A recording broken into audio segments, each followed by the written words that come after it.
Сайн байцгаана уу? YouTuber Gramix байна. Өнөөдөр би та нарт нэг аимшигт гэмт хэргийн талаар ярьж өгөх гэж байна. Энэ хэрэг надад тохиолдож исэн. Би 7 дугаар илүү 8 дугаар ангитай байсан юм а. 10 жилийн сурагч байсан. Тухайн үед одоо би 10 хэд настай байсан хэрэг чинь баг 10 хэдэн жилийн өмнө ахгүй интернет ер нь дөнгөж хөгжижсэн үе. Тухайн үед би онлайнаар нэг охинтой чатлаад танилцчихсан. Мессенжер, Yahoo Messenger-ээр. Тэгээд зургийг нь харангуут жоохон бүлүүртгдсэн. Тэгээд сайн харагдахгүй юм нэ. Хөөх охин байгаа зүсэхгүй. Ялч хөөх охин байсан. Тэгэл тэр охинтой ингээл хэд хоног чатлал, олон хоног чатлал ирсэн чинь нэг с ิจ гтэй болоод ирэхгүй юу. Тэгээд ингээд яг утгыг нь ингээ олж мэдээд яасныг ингээд нарийн ингээд шинжээд утсан чинь нөгөө охин чинь болохоор охин биш.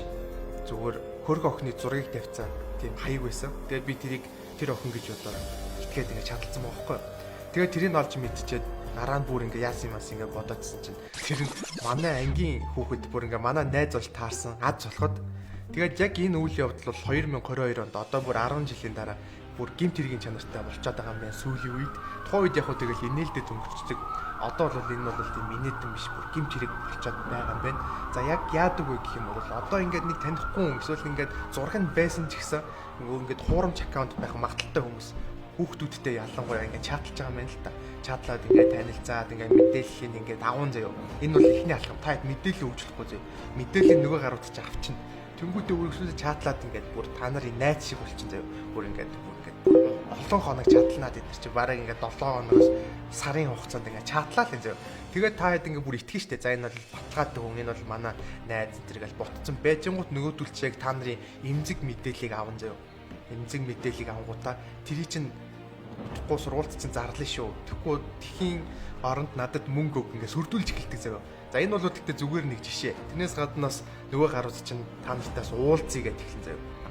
Уулзъя гэх. Тэгээ бүр шүн мөнөөр уулзъя гэж заяа.